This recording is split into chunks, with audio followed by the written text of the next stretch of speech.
Hi hello నమస్తే, welcome to my new blog. మీరైతే పొలంలో ఏం చూసి ఎంజాయ్ చేస్తారు చెప్పండి. నేనైతే బాగా గ్రీనరీని ఇష్టపడతా. ఎట్లా అంటే నేను కూడా హైదరాబాద్లో ఉండేటువంటి పని చేసుకునేటువంటి కాబట్టి మా పొలం వ్యూ చూపిస్తే చూడండి ఎట్లుంటుందో.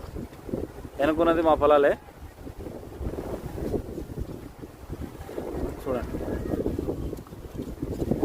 ముందే ఉందనుకున్నారు, ఇప్పుడు మేము చూపిస్తాం.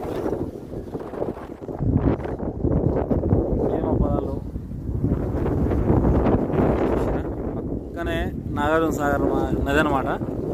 ఇది ఇప్పుడు అన్ని గేట్లు ఎత్తురు కాబట్టి ఇక్కడ దాకా వస్తుంది, లేకపోతే ఇక్కడ దాకా రాదు. ఇప్పుడైతే నేను ఈ చెట్టు కింద కూర్చొని ఎంజాయ్ చేస్తాను అనమాట. మా నాన్న కొంచెం చేపలు పడుతుండే, చూస్తారా. మా నాన్న మా అన్న ఇద్దరు కలిసి చేపలకు పోయారు. మేము ఇట్లా చేపలు పట్టుకొని పొలం దగ్గర పెట్టుకొని, పొలం కింద ఇట్లా పొలం దగ్గర చేపలు పట్టుకున్నాం. వ్యవసాయం చేయడం ఎంతమందికి అదృష్టం ఉంటుంది.